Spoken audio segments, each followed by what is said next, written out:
dalam semasa empat. Berhubung siri serangan di Perancis, Profesor Datuk Muhammad Abu Bakar, penganalisis politik Malaysia semasa dan dasar luar berada di talian ketika ini. Jadi mungkin Profesor, adakah serangan bersiri ini sebahagian daripada ancaman kepada masalah migran yang memanjiri Eropah ketika ini? Perkara mencari punca dan sebagainya, kita lebih senang untuk melihat apa yang berlaku di Perancis ini sebagai suatu pencerminan kepada keadaan yang semakin kusut, semakin rumit, yang melibatkan konflik di mana-mana, khasnya di Timur Tengah.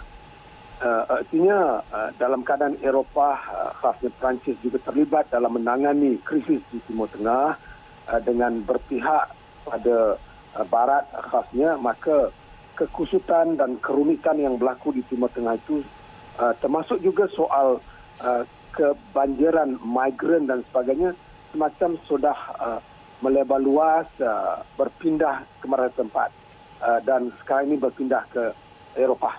Itu gambaran yang boleh kita buat berhubung dengan konflik ataupun krisis yang berdarah yang berlaku di Paris. Artinya ia boleh dilihat sebagai suatu bahagian daripada perkembangan senario yang semakin kusut, semakin rumit sebagaimana yang saya sebutkan tadi.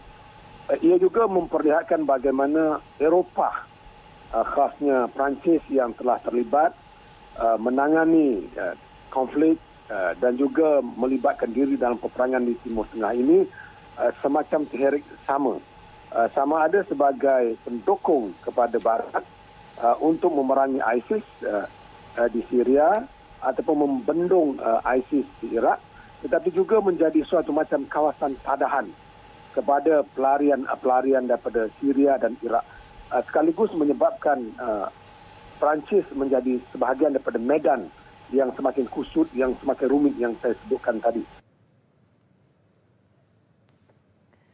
Dan mungkin sebagai pengerusi ASEAN, tentunya Malaysia akan membawa perkara menangani keganasan pada sidang kemuncak di Kuala Lumpur bermula 20 November ini. Apa pendapat Profesor?